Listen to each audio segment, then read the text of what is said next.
My dear friends, hindi ho biro ito.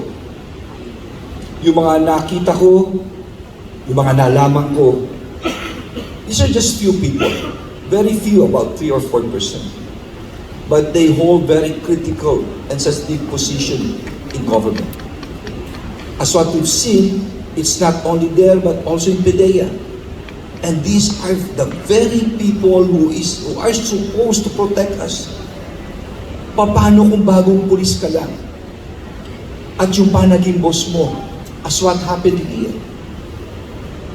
Obstruction of operations.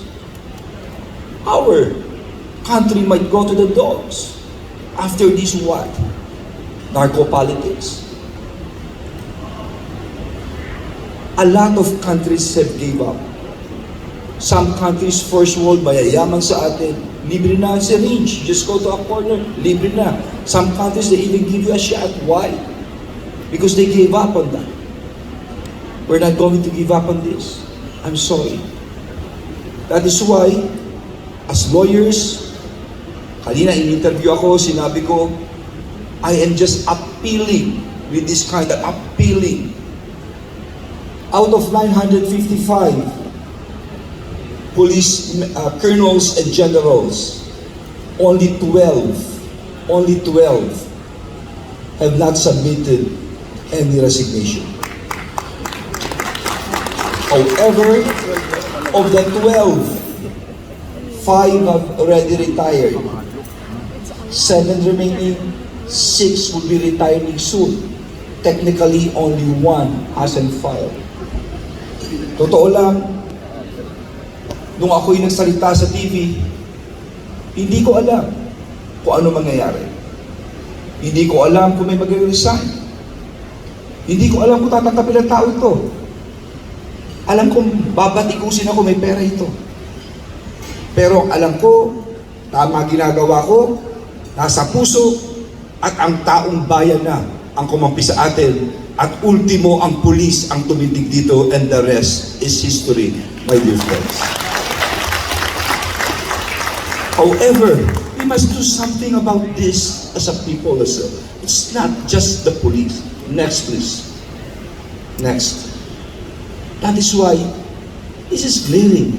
Imagine, 70% of all cases are drug-related. And 30%, close to 30 are recidivists or repeat offenders. Dapat wag umulit. So how do we plan to do this? You know, it's like a tree. Parang puno yan. Putulin mo sanga, pwedeng may tumubo. Ang importante, habang pinuputol mo ang sanga, pinuputol mo ang ugat ng puno. Ang puno ay sumisimbolo ng problema ng droga. Ang sanga, ang mga drug lords. Ang nagpuputol nito ay ang mga police, NBI, PDEA. Habang pinuputol nila sa baba, dapat gumalaw ang interagency ng government.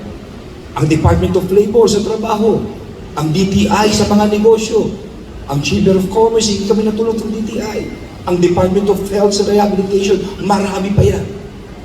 However, much more than that will be the sector itself. Andiyan ang pamilya, tulungan natin. Let's guide them to the Dangerous Drugs Board. Alam niyo ba, ang ano pwedeng mag-guide sila for a father, for a mother, on how to spot if your child is taking up drugs and how to manage it, do not confront. At alam niyo rin ba that, of course, alam niyo naman to, there are 4 kinds of quotient. No? IQ is intelligence, EQ is emotional, the spirit of loving, caring, and sharing. The third is social quotient, how to have friends and how to maintain friends. And the fourth is very important now. It's called the adversity quotient. Because everyone has problems. Everyone has crisis. How to handle this? Sad to say, because of the pandemic, kumonti ang social relations sa mga bata, konting kumpiyansa, konting confidence. Nasa dyaryo kanina, high rate of suicides. Kailangan ibalik natin ito. This confidence. Let's fill up the gap with the spiritual upliftment. The church, the community, the school. So it's the whole of a nation approach that we should do here. And I'm telling you this, if there's one thing na hindi tayo papatalo because of 3 factors. Number 1, ang Pilipino ay mahalang pamilya. Tayo nag-uupo, oho, nagmamano, mahal natin ang mga seniors natin. We value our family so much. That's why we even have extended families sa isang bahay. And number 2, na importante sa atin is we are very, very religious. And the third, of course, is the bayanihan spirit. With all of these things, this is what we try to harness with our Buhay ay Ingatan, Droga ay Ayawan program. You know why? There is an experiment of mice, mga daga. Binigyan ng tubig, water on one hand, on the other hand is water laced with methamphetamine. And lo and behold, almost all of the mice queued in that water laced with methamphetamine. Lahat naging addict. But they tweaked the experiment. They made activities. These mice were given maze, wheels, and they were so tired. Again, they were given a choice, water or drugs. And you know what? They all chose water. They avoided drugs. Yun ang gagawin natin. Ang badak sa baba, ituturo ko sino mga, nagtutula ko sino gumagamit, papasok ang depression, family, whole of a nation, bububugin natin lahat na activities, sports, culture, singing, but have that confidence, no to drugs. There are a lot of things to do aside from drugs. So this is now the BIDA approach all over the country. Yan po ang pinopromote namin. And I hope I could invite the group to help us here. In ending, alam nyo, mahirap ang, ito yung mga sumurrender, marami na sumurrender sa amin, yung mga drugs. Just let me tell you this. What is important is all of your leaders, we are all leaders. Mga mayors, sinasabihan ko po sila, kung minsan may mga challenges, ang hirap humindi eh. Kung minsan, marami kang win-away, but sabi nga ni Douglas MacArthur, if you're a good leader, have that confidence to stand alone. Have that courage to make tough decisions. And have the compassion to listen to the needy. Because leaders do not set out to be leaders. Leaders are made because of their equity of actions and by the integrity of their intent. Just let me show you how an ordinary mayor sometimes will be confronted with problems. Ito naging problema ko, just 2 minutes na lang, sorry, bumaba na ako. This will be my finale. Nung mayor ako, this is one of the hardest. Sa totoo lang, itong pag-call ko ng resignation, pinag-isipan ko ito. Dahil habang buhay ako mag-iingat pati pamilya. Pinag-isipan ko ito. Pero ang sabi ko sa sarili ko, Secretary of DILG ako, kung papatakot ako sa mga ito, ano pa mangyayari sa bansa natin? It's as simple as that. Because when I was mayor, papakita ko lang sa cemetery namin just 2 minutes. Next. You see, it's just 2.5 hectares. Next. Kalahati na namamatay sa aming binuburol. Next. Next. Ganyang kapuno. Binubutas na lang namin yung mga bagong bibig dahil wala na mapaglagyan. Puro pataas kami, kinukuha na lang yung buto. Next.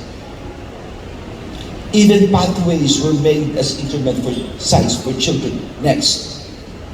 Puro pataas at sa nilalagay ang buto sa isang bodega. Kung pinangamalak kang mahirap, mahirap ka rin mamamatay, nakasako ka na lang. In this case, 5,000 sako ang nakalagay. 5,000 were just in the jute sacks. So I was given that choice when I was a mayor then.